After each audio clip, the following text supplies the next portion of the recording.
Thank you for tuning in to Wednesday Inspirational Book Lounge. I'm your host, Anna Murby.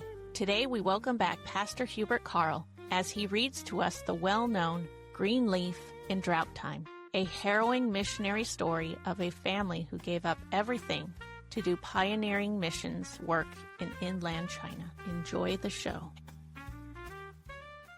Green Leaf in Drought by Isabel Kuhn, published by China Inland Mission, 1959. Read by Hubert Carl. Chapter 2.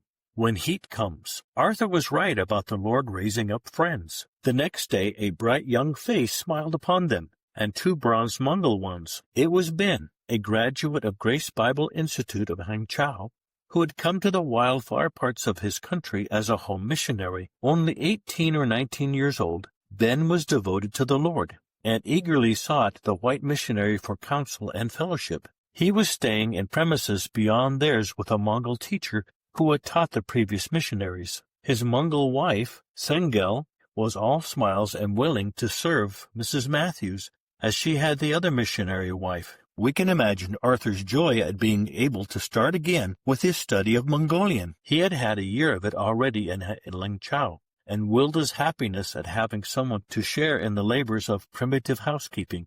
Those first 6 weeks at Huangyuan were cheerful with eager efforts to serve the Lord. The very first Sunday Arthur was asked to preach in Chinese and did so, emphasizing the needs for missionary work, for reaching out to those who had never heard. At the close of his message, Pastor Jen asked for volunteers among the church members to go out in surrounding villages and to preach the gospel. Arthur put his hand up along with the Chinese Christians, but was hardly prepared for the next event. While an old Christian was organizing the volunteers into bands, Pastor Jin came up to Arthur and whispered in his ears, "You'd better not go." When he deliberately arranged for one of the Christians to take Arthur visiting in the town and to the home of the Christians, that afternoon Arthur went, but on his return talked it over with Wilda. "It's obvious that fear has gripped Chin and the others," he said. "Evidently, we are not to help the Chinese church evangelize, and Dr. C said he would not need my help in his clinic. You know, Pastor Chin told us that they wanted us to do medical work,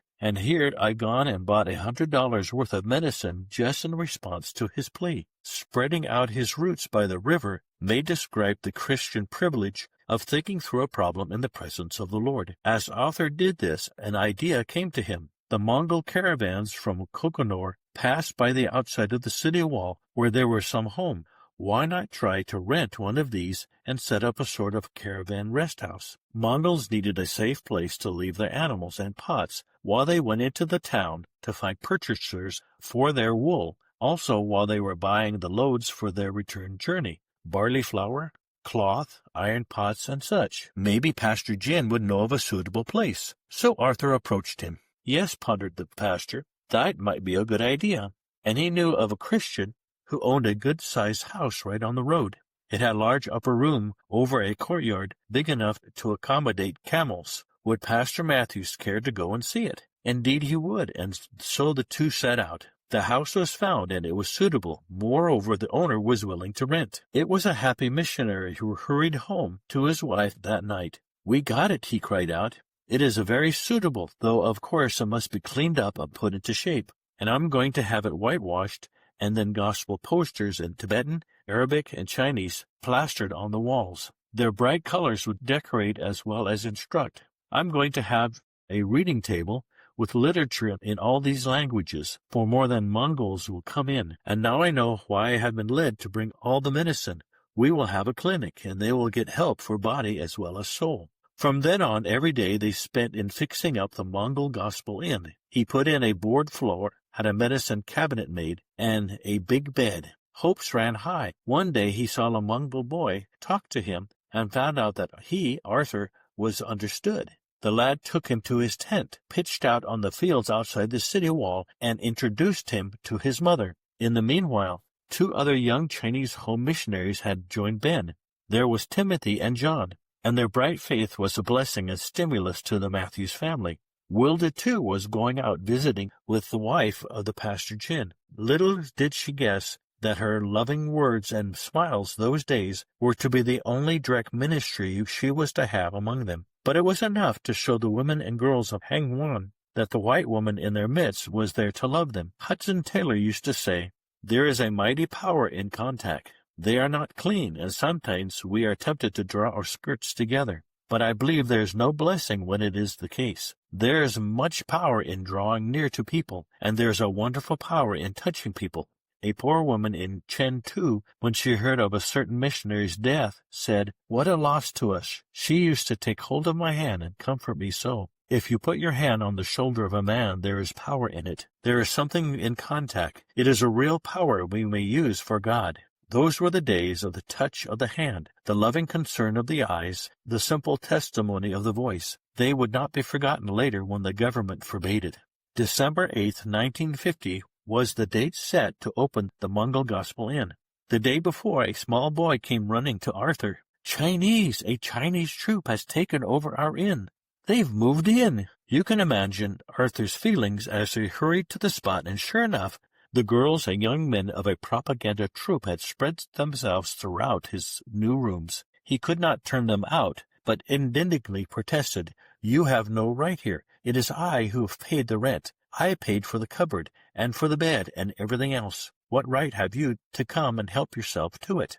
But the days of a just hearing were ended. It would have been wiser to have said nothing. The Chinese troop did not remain in the inn. Following Arthur's debacle with them, just the day before the place was to be opened, Pastor Jin himself came to Arthur and requested him not to go to the inn again. "We Chinese will take care of it," he said rather awkwardly. On December 9th, a policeman entered the mission compound and strode up to their kitchen, calling for Timothy. When the latter appeared, he was roundly scolded for not having registered when he arrived in Hangguang. And then the officer of the law announced that no one in this compound is allowed to do any village work without our permission, and the white people are forbidden everything. They may not have meetings outside of this compound, and may not give out tracts, may not dispense medicine. All their activities must be confined to within these walls. And then he left. You can imagine what a staggering blow it was to Arthur and Wilda. In fact, it was the fourth slap in the face, one right after the other. The first blow when Arthur was told he was not to help with the medical work.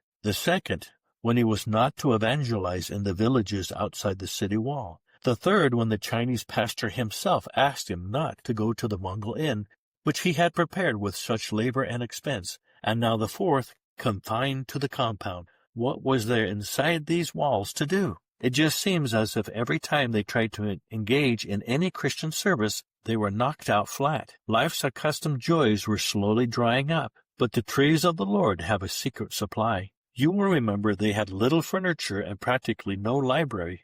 The Plymere had plenty of the each, and the possessions of other missionaries were in trunks in the luggage room also. One of the latter had written asking Arthur to open his trunks and send him something. So Arthur had gone to the Pastor Jin with the letter, and two of them had opened the luggage room. The lad Samuel, however, was immediately on the spot, and pouncing on the organ, said, "The Plymeres promised this to me." He began to move it out himself. Arthur, seeing that the opening of the trunks would be interpreted as "help yourself" by the Chinese, wisely withdrew and refused to touch anything. And so we find them in their little kitchen with only a table, 2 chairs, and a child's rocking chair. In the corner they had put a locked trunk. Wilda covered it with a traveling rug, and this became their prayer nook. Down on their knees before the Lord, they spread out their frustrations to him whom they loved. They also spread out their bitter disappointment. To Arthur, especially, it was hard to see the door to the Mongols close.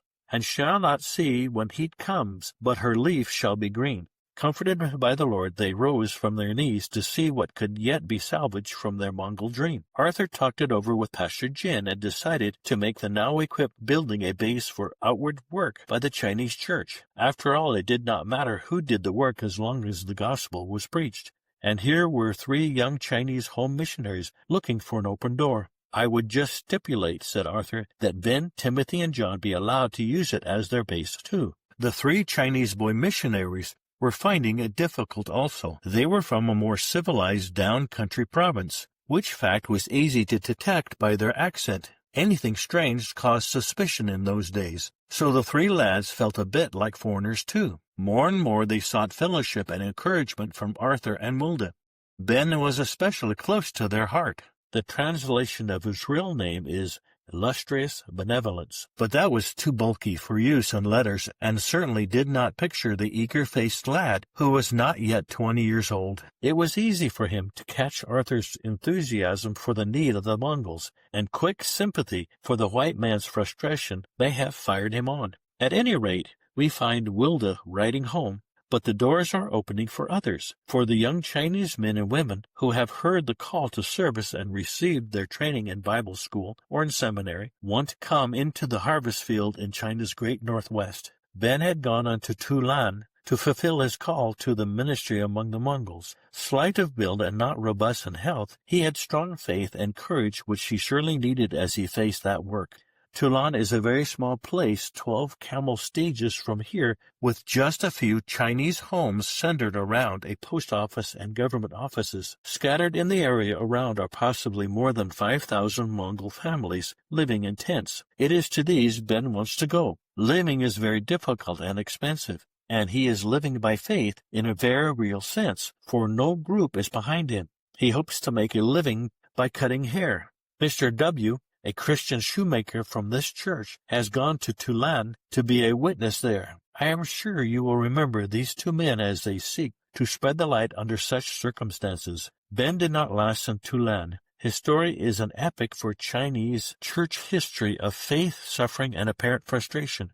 Before the end of the year, he was back in the tender arms of Arthur and Wilda Matthews, who, smarting from their own disappointments, knew how to comfort him with the comfort which they themselves had received from God. And shall not see when heat comes, but her leaf shall be green. In a little while we hear that Ben, whose toes had been badly frozen on his return truck ride, was looking forward to the spring and another campaign to Tulan, this time knowing what he would face. Her leaf shall be green. For a young Chinese home missionary, as well as experienced foreign ones, the secret source of life and comfort had not failed.